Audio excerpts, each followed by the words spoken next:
Welcome to another episode of the Silk and Steel podcast. I'm Carl Tsai, your host. Today we have a very special guest, Dr. Warwick Powell. Dr. Warwick, for people who may not be familiar with you, could you give a very quick, brief introduction of yourself? What do you do, etc.? Sure. Thanks very much for the invitation, Carl, to come onto the show. I've been a fan for a long time. Look, I wear two hats basically, but the hats overlap. One hat is as an adjunct professor at Queensland University of Technology, where I get involved in research mainly at the intersection of supply chains, digital systems, payments, and political economy. So a lot of the work that I've done in that area relates to how new technologies in IoT, blockchains, distributed ledgers affect the way that supply chains work in a systemic sense. The other hat that I wear is that I'm the founding chair of a research and development company called Smart Trade Networks, which seeks to take some of the ideas that we develop through research and develop them as first generation technical applications that can then be introduced to the wider world. And through that, we try to work with enterprises, entrepreneurs, and supply chains, particularly in developing countries, so that they have pathways to digitalization and getting more engaged in the opportunities of global trade. So they're the two hats that I wear. They usually overlap, and that gives me both a passion for and also a need to keep an eye on what's going on in the world. Well, I have known you for a long time, Dr. Warwick, and you are an expert on China, and particularly China-U.S. relations. So the reason I brought you here today is because Donald Trump recently had a summit with President Xi Jinping in South Korea, and this concludes the second round of U.S. China trade war. I want to get your take on the result of the meeting. I mean, Trump, of course, he claimed victory. He claimed it was 12 out of 10, and but it looks like China is getting whatever they want, didn't they?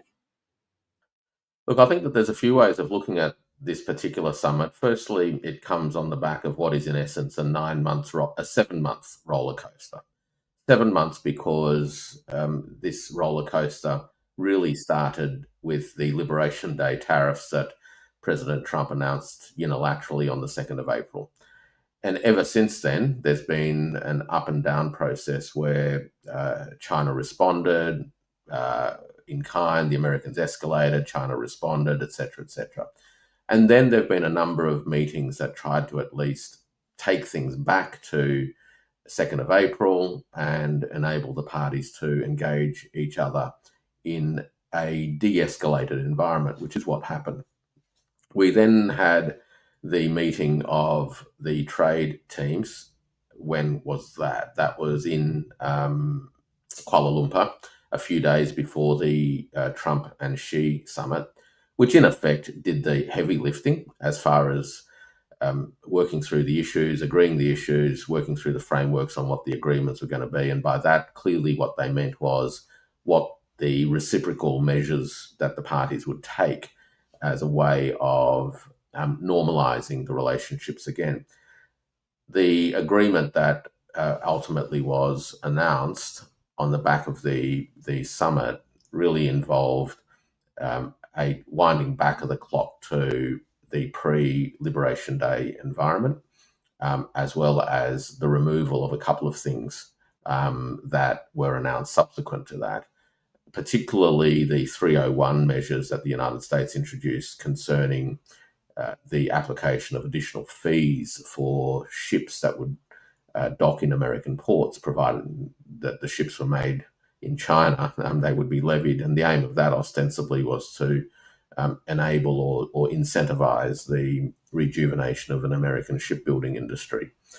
Whether any of this has merits or not is probably something we can go into, but certainly that was the objective.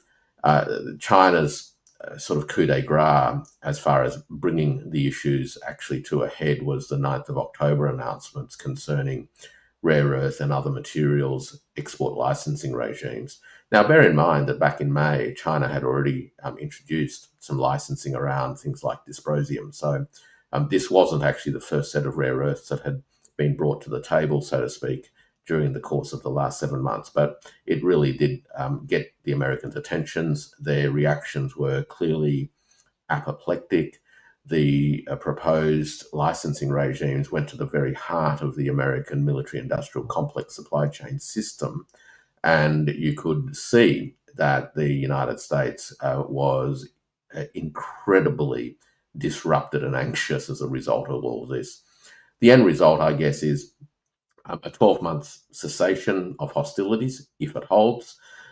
The second thing is, in my view, the result is really an indication that Trump economics is being one tariff at a time sliced and diced away.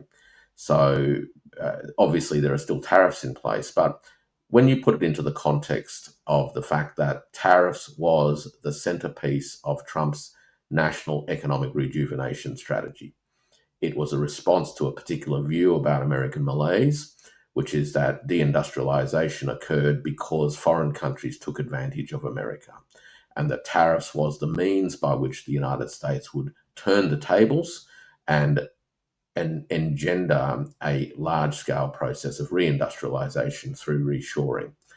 If that was the case, and if there was genuine belief that tariffs was the centerpiece policy instrument for those objectives, well, I think you can kiss that all goodbye. The levels of tariffs that we now have, both in absolute terms and in relative terms between the tariffs being applied on goods from different countries, means that Americans will end up with a higher cost situation, but there will not be sufficient mechanisms to incentivize the reshoring that was anticipated. So Donald Trump has ensured that there are tariffs now as part of the trading landscape, but the tariff levels really only hurt American households and American enterprises without even going anywhere towards the incentives that they were supposed to create for reshoring. He could be happy with that, I guess. One last thing I should mention, and that goes to the agreements from China to begin purchasing American soybeans again. The levels that have been agreed to are a little bit more, or roughly half of what was the case a few years ago. I guess this is the case of the arsonist now coming in as the fire brigade, having destroyed America's soybeans trade with China and having recovered half of it. They're now claiming victory. And from the point of view of Scott Bessent the peasant, if you will, this is a good outcome. Prior to the second round of escalation and now backing down from Trump administration, there was already a ceasefire or truce in place. That was implemented when Bessent chased the Chinese vice premier all the way to Europe, and first to Geneva and then to London. Why then did the second,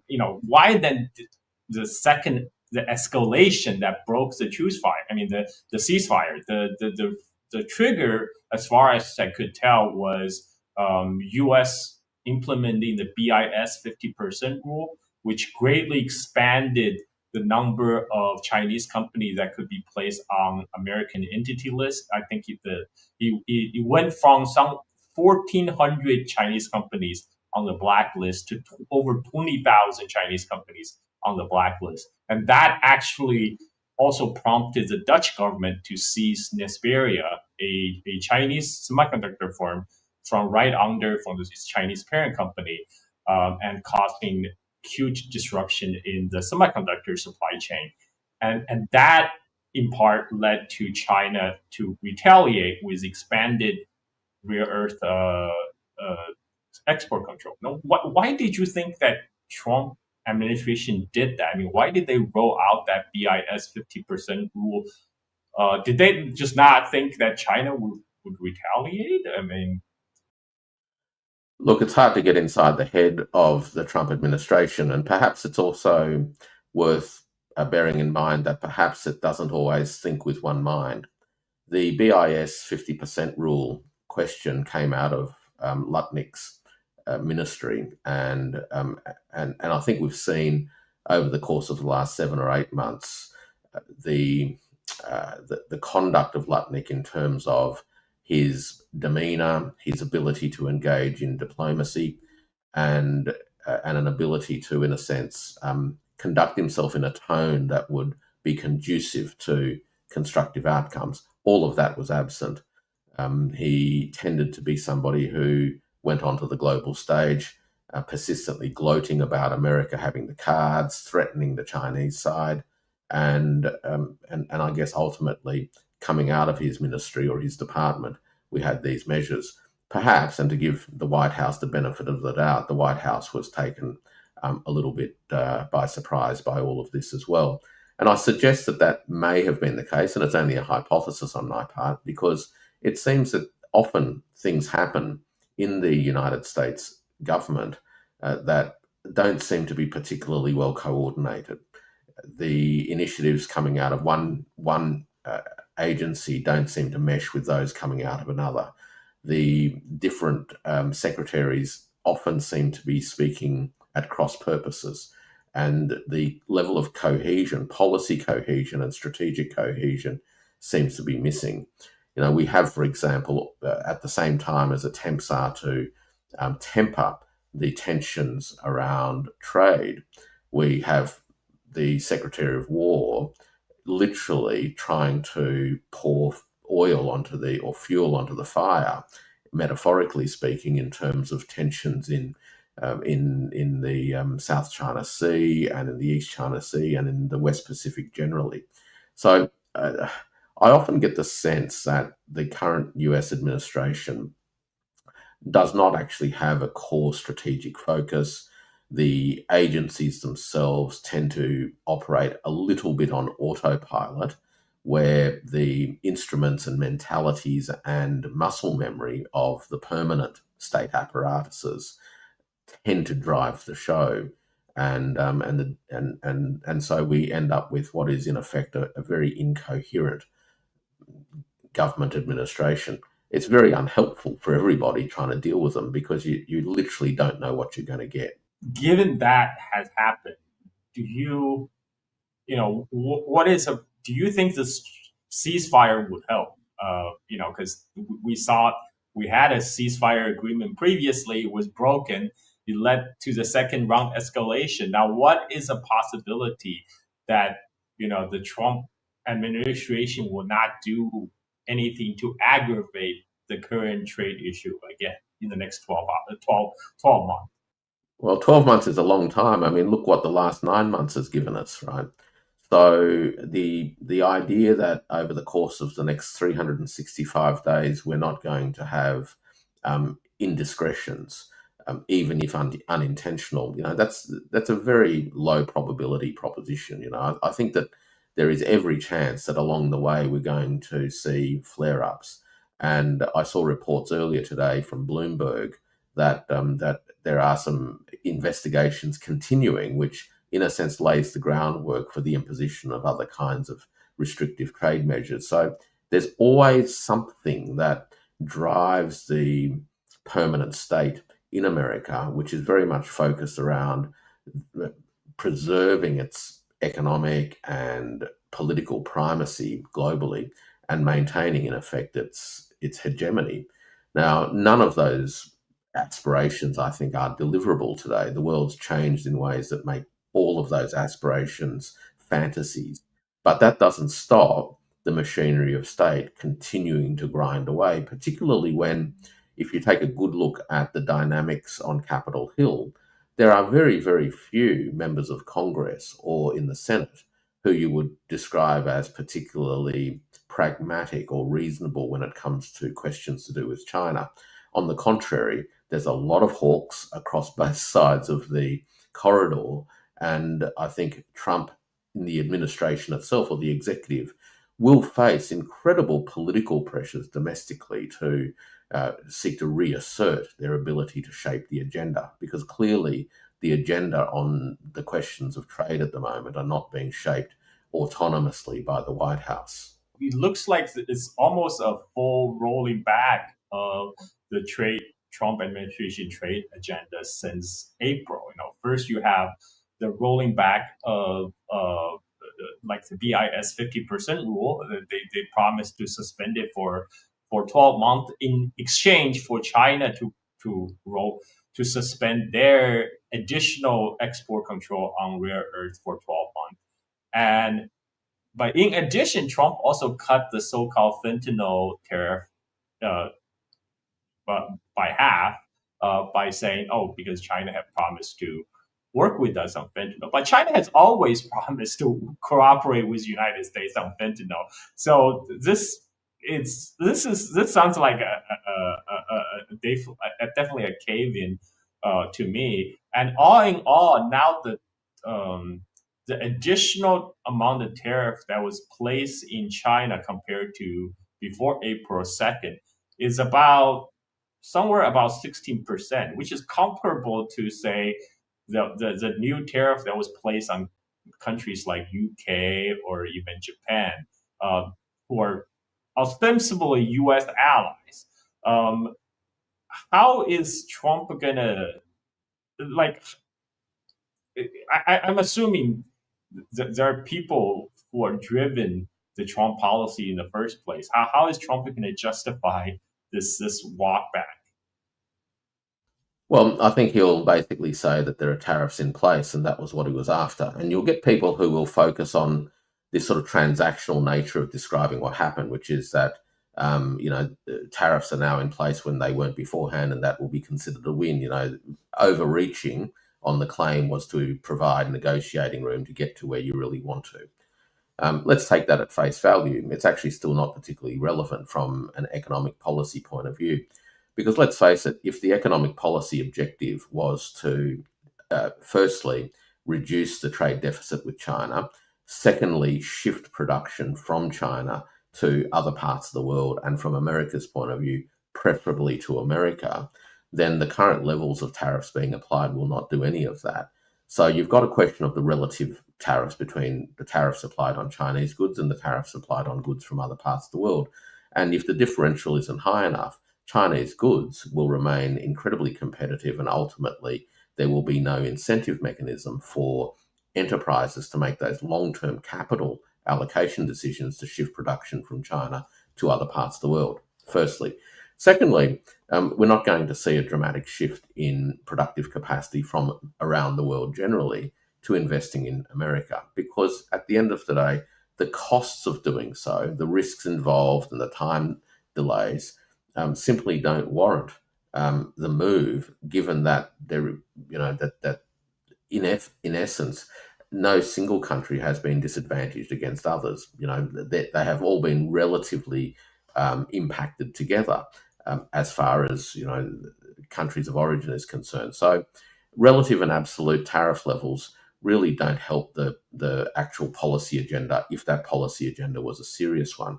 The last thing is that despite the headline tariff rates that have been applied, the much of the devil is in the detail, Carl, because there have been a whole raft of exemptions over the period of the last 7 months, category by category, as things get taken off.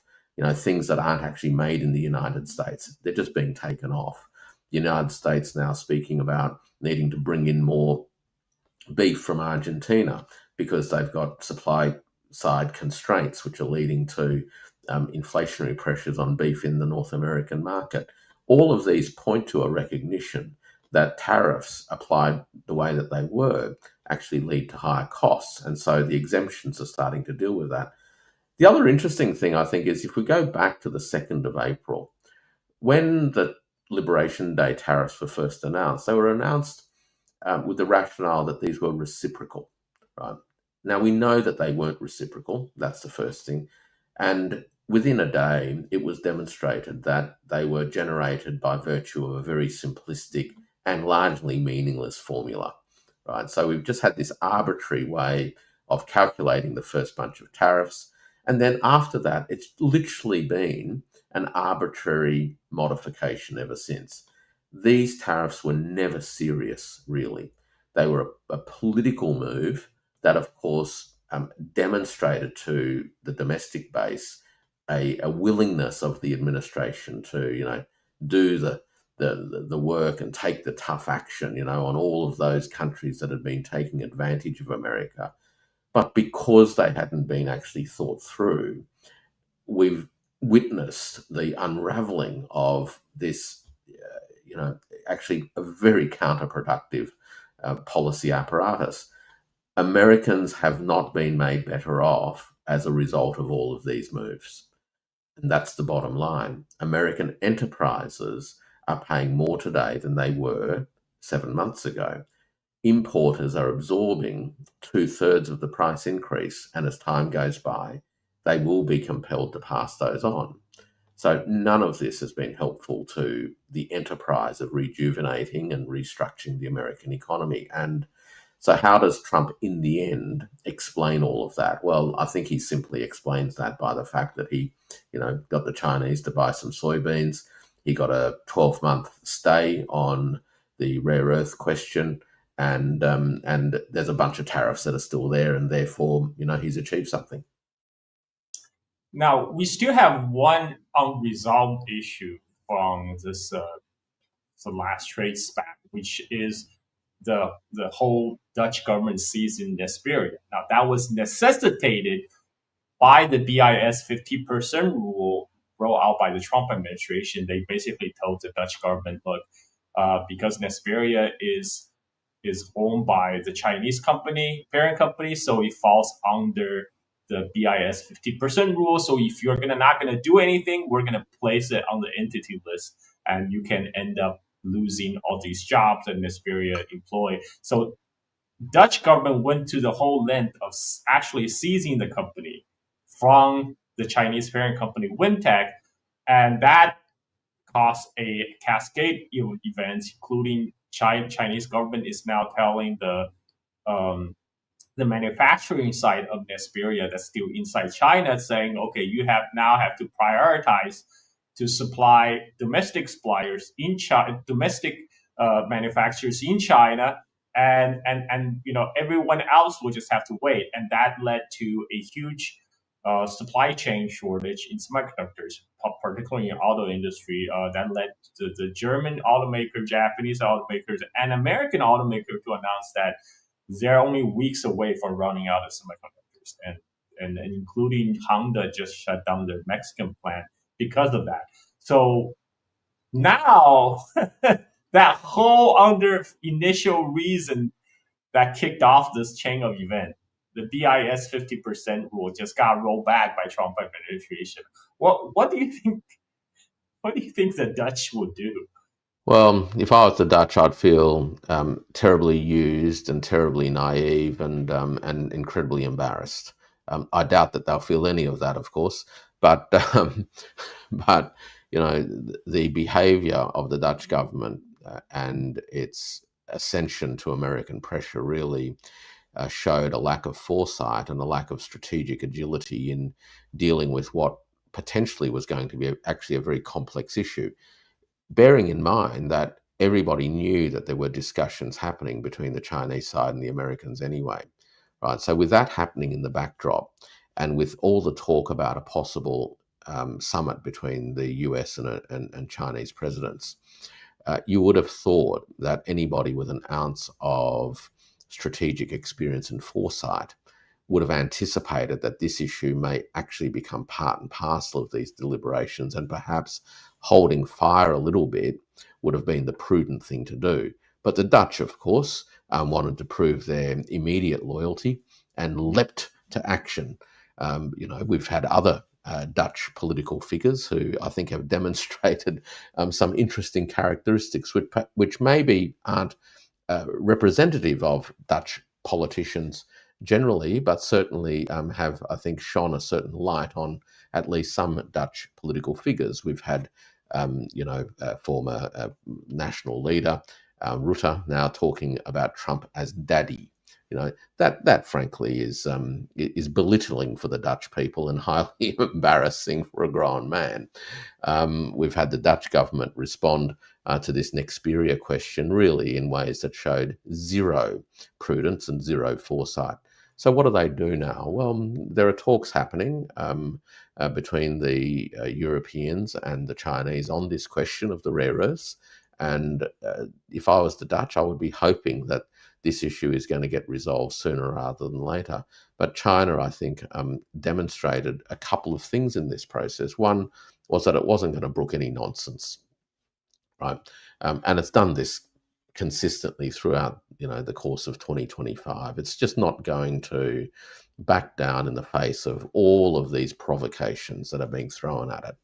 The second thing too is it actually shines a light on how global supply chains in 2025 are complex things, right? The things that human societies and economic systems manufacture are complicated.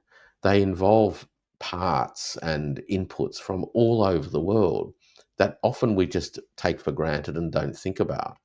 There is something quite miraculous about how these global supply chains actually work, and we end up with a phone or a computer or a car, made. But the complexity of these systems is actually well known. And China, through its ability to impose export controls in China on the local production plant, actually just reminded the world that you've got to be careful when you sort of leap to these politically driven decisions. And this is the madness of all of this, is that the disruptions to production affects business incomes and it affects the livelihoods of working people. Those workers in those factories, whether it's VW or Nissan or Honda or Ford, that could be affected by disruptions to the Nexperia supply chain. These are real people. And if a political leadership can't actually have at the forefront of their mind the potential downstream implications on the livelihoods, the job stability of their citizens, then you've got to wonder why it is that they continue to hold these positions that they do. Well, this led me to my next question because the Trump trade policy has caused a lot of disruption in normal business flows. And for example, all these companies have tried to move their supply chain out of China in response to the Liberation Day announcement back in April. Now they find themselves wasted a whole bunch of time, money, and effort because now the at the current tariff level, as you mentioned, didn't make sense to move production out of China. I was under the impression United States is a society where money runs the politics. Money, it ultimately it's a capital that dictate to the politicians. How is it we're now in a situation where the Trump administration is allowed to basically wreak havoc to the whole business ecosystem? I mean, I know that they're responding to certain political pressure about, decline of United States vis-a-vis rise of China, but at the same time, a lot of multinationals from the U.S. are still making tons of money head over heel in China. Why? How was it that Donald Trump administration was allowed to take a sledgehammer to this whole enterprise? Hubris. Right? At the end of the day, it's an incapacity to understand the complex interconnectivity of these economic systems today and this unbridled belief in the righteousness of one's actions. It's literally hubris leads you to make these kinds of very self-destructive and bad decisions. I get the fact that, today's administration in the United States looks out there at the country and sees significant and growing pockets of social and economic malaise and discontent. I understand that there is a belief that the United States has hollowed out its industrial foundations and that many people feel a loss of sort of connectivity and groundedness in the things around them. That's entirely understandable as a sort of set of symptoms of what's gone on for 40 to 50 years.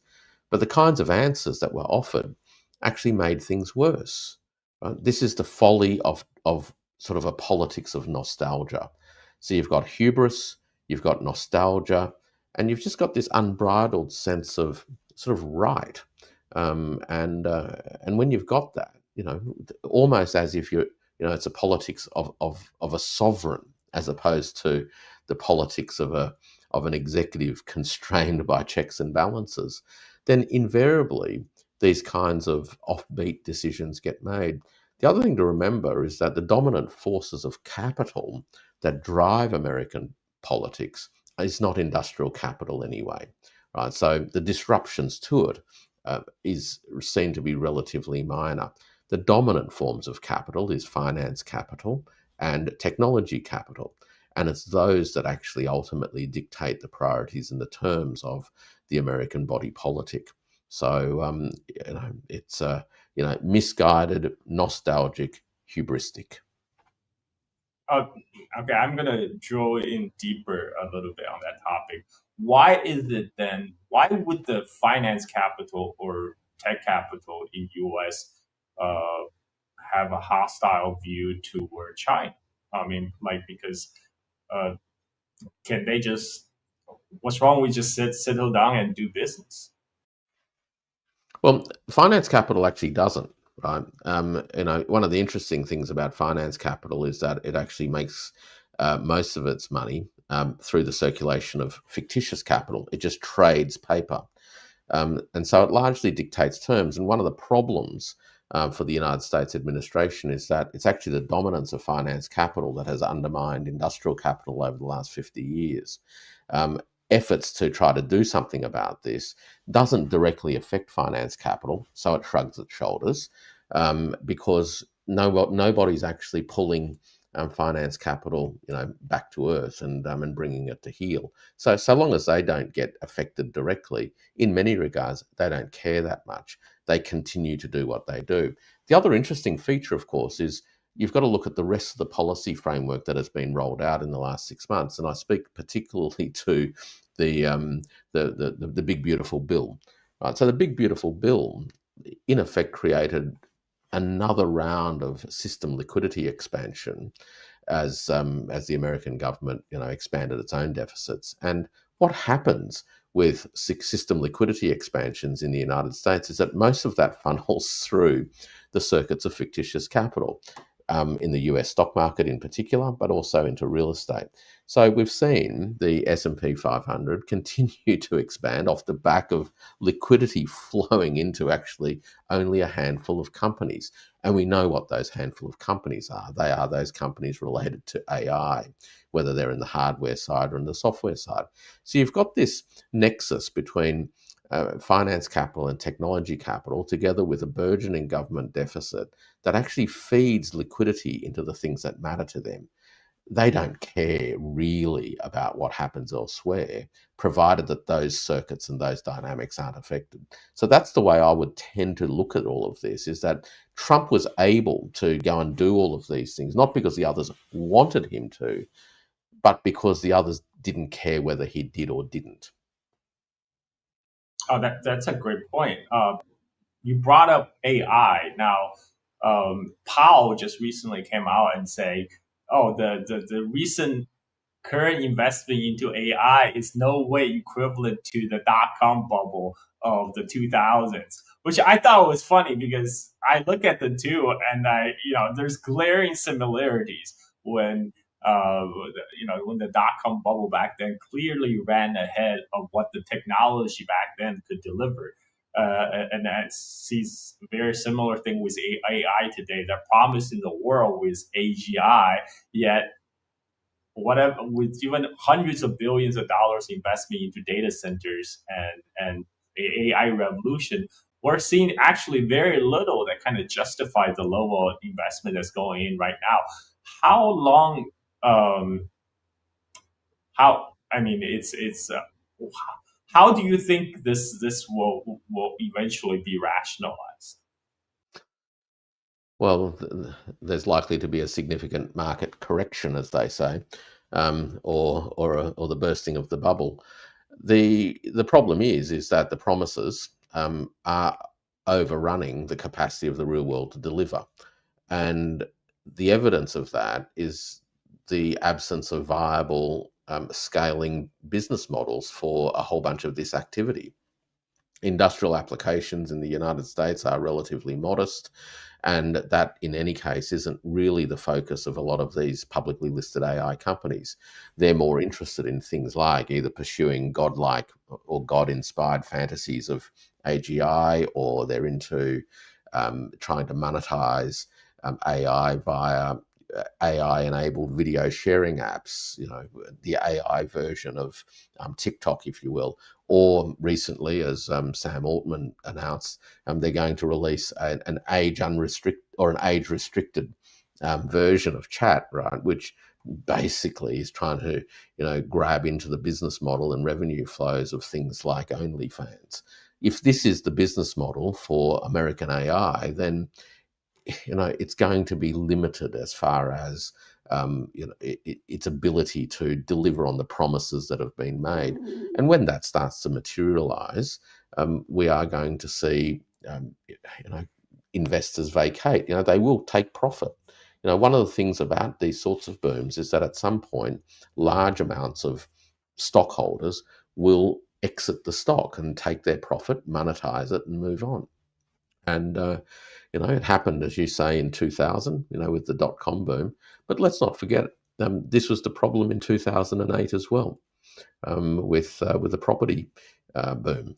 At some point, it came to an end when the real world was not able to substantiate the promises that were being made by the world of finance. That's where it's going to end up. The other issue that's going to become a real constraint on AI is going to come from the United States' inability to resolve its energy problems. AI is, of course, an energy-hungry sector. Arguably, AI is really just a manifestation of energetic capabilities within your economy. And the United States energy system is both old and fragmented. Its attempt to augment so that it can meet the demands of the artificial intelligence industry is actually putting strains on the system at large, either by pulling energy or electricity away from other uses, driving up prices in the market, which has short-term effects on consumers and other industrial users. But it also has what we call Dutch disease consequences, which is they create structural shifts in the demand for resources in the economy at large. And it will draw a whole bunch of resources away from other industrial activities towards AI and towards solving a problem for AI. What that means is that those other sectors end up becoming relatively undeveloped, and certainly undeveloped compared to what they otherwise would have been. So we have a contradiction between the expansion of AI and ambitions around rejuvenating American manufacturing, because manufacturing, modern manufacturing that is intensely energy intensive. Without energy, without electricity, without artificial intelligence, ironically, and without automation, you don't actually get the kind of manufacturing that can only take place in a place like the United States. We're not going to see more manual labor intensive sweatshops emerge in the United States. They already exist, right? But we're not going to get more of them. The only prospects for modern industry in the United States is high-tech, energy-intensive, AI-driven, automated. So we've got contradictions now. The Energy Secretary, some weeks ago, talked about America facing a 100 gigawatt energy deficit over the next 5 years that needed to be plugged. Well, good luck. There's probably a good chance that the system as a whole can achieve half of that. And it's not that there lacks ambition, and it's not that there lacks money capital. The problem is the physical and human skills required to pull that off are simply not available in the quantities necessary in the time available. It's as simple as that. You can't manufacture enough skills that are needed for the kind of work that must be done if the American electricity system is going to expand in the order that's being talked about. There's simply not enough of the equipment, whether they're the equipment that goes into transformers, that they're just not there. So these are the constraints. Welcome to reality in a sense. The real economy, the world of physics, the world of materials, and the world of human capabilities ultimately is going to dictate how fast and how successful the United States is going to be able to resolve these bottleneck problems. And I think it's going to really struggle. Well, you did mention energy, but isn't U.S. incredibly rich in hydrocarbon resources? And in fact, Trump is going 100% in on big oil right now. He's ditching all these federal subsidies on sustainable energy and saying let's just drill. Couldn't expanded production of maybe shale gas or shale oil make up for the shortfall in energy? And ultimately, it doesn't matter where the energy come from, whether from the sun or from the fossil fuels. Well, there's a few issues in all of that. One is that it's likely that the shale oil reserves, in terms of uh, the energy return on energy invested curve, if you will, we've already gone over the top, meaning that um, uh, future resources are going to take more and more effort to extract, which means you need a higher and higher price as well for activity to be undertaken. So there's a challenge at the moment because current pricing for oil is nowhere near high enough to justify folk in the oil business to commit the resources that you need to extract the next or to open up the next set of wells. So that's the problem, right? We need prices in the order of $80 a barrel. They're nowhere near that. And again, there's trade-offs involved because you've got the economics that justify expansion of some of the more difficult and increasingly expensive shale oil projects. You've also got an impact on downstream impact on consumers with gasoline costs, but also for other industries. So we've got trade-offs that take place in that sector alone. But converting hydrocarbons, particularly in terms of oil, into electricity useful for the AI industry still requires a significant investment in infrastructure, and those bottlenecks remain. So just because you have rich sources, original sources of materials, doesn't necessarily mean you can build out the supply chain infrastructure that you need to extract, convert, and deliver. So I think that there are some real constraints. The broader issue, Carl, and this is one that I tend to think is the sort of really big picture strategic challenge facing the United States, is that the United States has for the past 150 years developed on the back of the ability to access incredibly high energy return on energy invested energy sources and systems, right? When you could get oil cheap and 1 barrel of oil equaled so many, years of man effort. I mean, that was an incredible transformative resource for a national economy. But those easy days are actually behind us, and the United States is now in a position where its hydrocarbon resources are on the downward side of the EROEI curve, and that's going to become very, very problematic over the next 10 to 20 years. It's one of these things where I think the politics of energy, which sees a commitment to maintaining known approaches to energy and an ideological reaction to the renewables and other things, actually is hampering the United States' ability to make rational choices based on all available options. But let's be devil's advocate for a second. You mentioned there will be industrial bottleneck for U.S. to build out its power grid. Well, couldn't just import from China? Couldn't just import the equipment from China?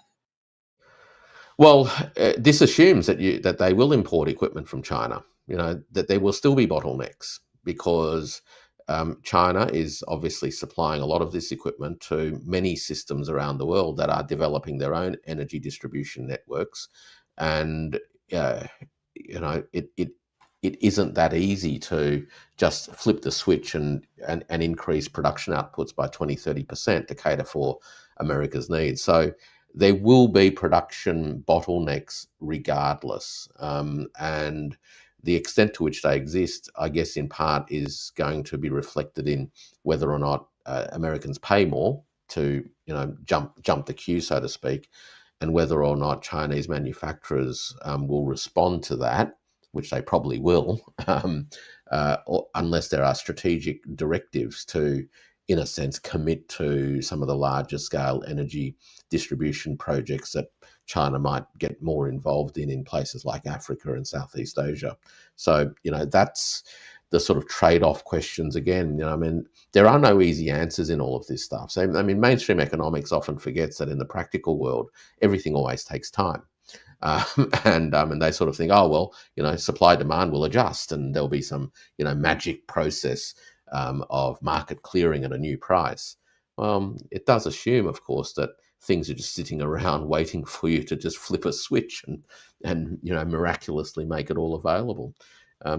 That's not how the real world works. Okay, but so how did United States get into this position? Because there was once upon a time, United States did reinvent itself. We saw that in the Second Industrial Revolution. We saw that in the aftermath of the Great Depression. And United States, once upon a time, was very capable of investing its own infrastructure and put together the pool of human capital that's able to execute. So what changed? Well, we've had growing financialization for 50 years. So if you look at the energy outputs in the United States, they've largely flatlined for 20 odd years. Right? The United States doesn't actually produce any more electricity than it did today, really, than it did 20 odd years ago. Its systems, to some extent, have become a little bit more efficient, but the change in the structure of its economy in terms of its demand for electricity has changed too.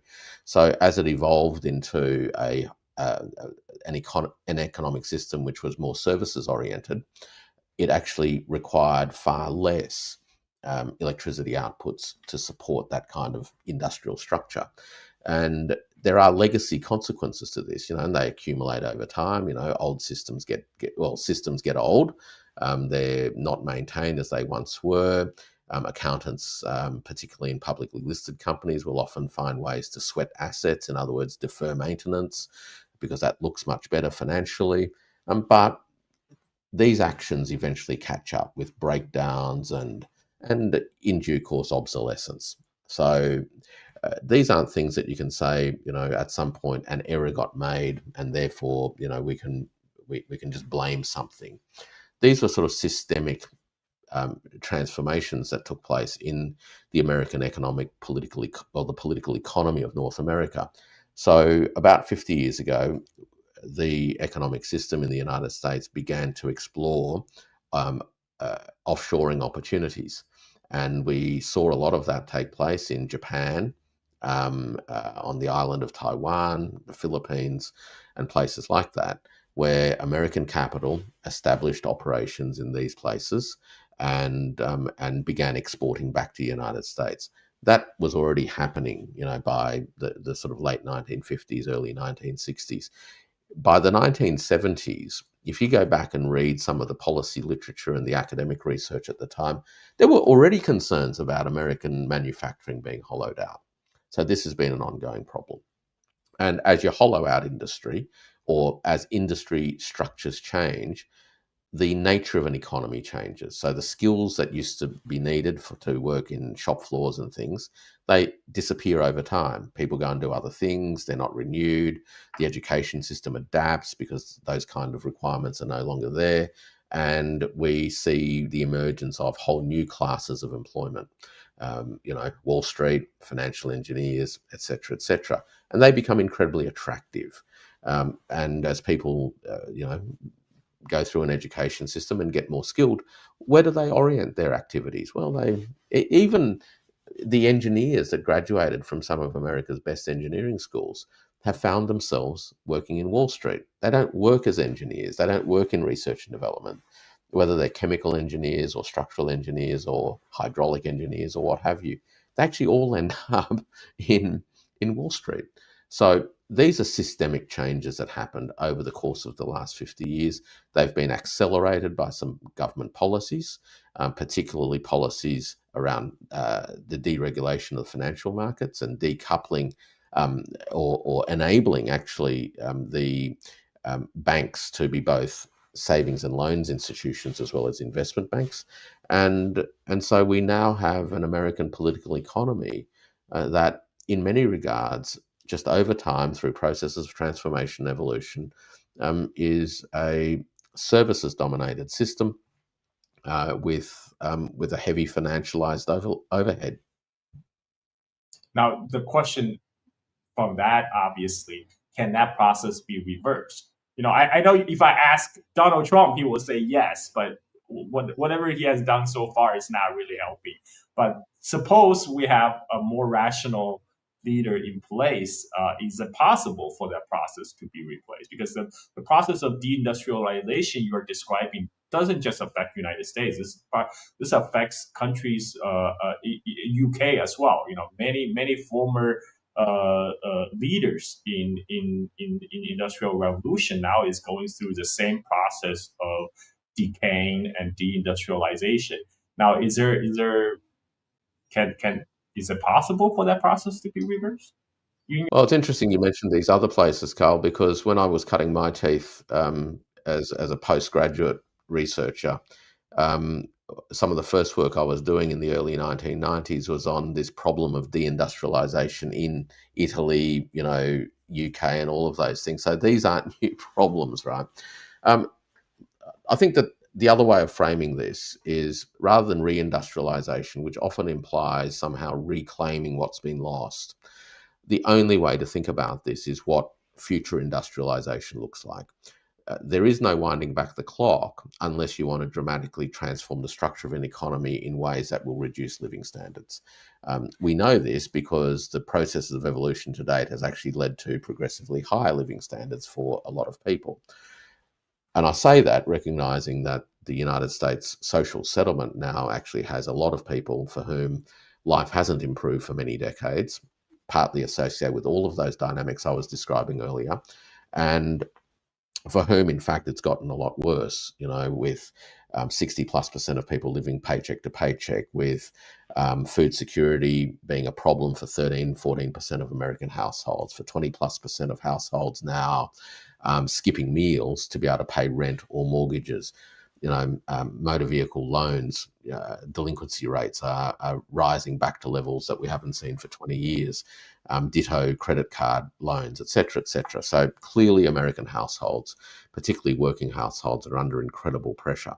So the American body politic, if you will, I think has reached a point where the anxieties and anger that have been percolating and accumulating for 40 to 50 years have spilled over, which is why we have the political phenomena that we do. Promising those people that you can turn the clock back and go back to how the world was in 1955 with Fordism, single income earner households, 2 kids, front yard, and all those things. Well, that's fantasy land stuff. And as much as that kind of nostalgia mobilizes voters to get out and vote, in the end, it also sets them up for massive disappointment. The only way, in my view, for the United States to transform its economic structure is to focus on what technology can actually do and harness technology in ways that deliver new kinds of jobs that are high value adding and which enable people to have high quality work and life relationships, right? So, how does North America train a workforce that's capable of doing these things, right? What are the investments that need to be made? Let's take shipbuilding. Shipbuilding is a complicated business these days. The United States hasn't really been in the business of making ships for 70 years. It began undermining its shipbuilding industry, ironically, in the 1920s when it introduced legislation to protect shipbuilding. And by protecting shipbuilding, it created massive disincentives for innovation and productivity improvements. So if America wants to rebuild a shipbuilding industry, rather than simply approving Korean shipbuilders to build nuclear submarines in North America, which is what's happened in the last week or so, we now have a situation where you've got to commit to rebuilding an entire maritime workforce. Right? Building ships needs skills of certain types. None of them really exist in America by any stretch of the imagination. Is the U.S. political and education system set up to enable those things to happen? And if that was the pathway that was necessary, That's a 20 to 30 year commitment, right, Carl? The other thing you've got to remember is over the last 30, 40 years, American literacy and numeracy standards have fallen. Now, how do you have a modern industrial workforce that suffers from low literacy and low numeracy standards? Well, you can't. China's ability to eventually become the industrial power that it is today is premised on the fact that from 1949 to today, literacy has gone from 20% to 95, 96%. That's what's happened, right? So unless you're willing to do the things needed to turn around literacy and numeracy, and then create the skills necessary for these industries, the industries aren't going to come back unless you're willing to import the workers, right, from other parts of the world. And I'm not sure at the moment that the politics of importing workers in America plays in a way that makes this easy to do. Very well said. This has been a fascinating conversation, Dr. Warwick. We have covered a whole range of subjects. If people want to follow your work, where would they go? Probably two little places. One is my Substack, which is warwickpowell.substack.com, where I try to publish something about once a week. Every now and then I accidentally publish two things, but certainly I don't want people to have high expectations that there'll be that on a regular basis, but roughly once a week.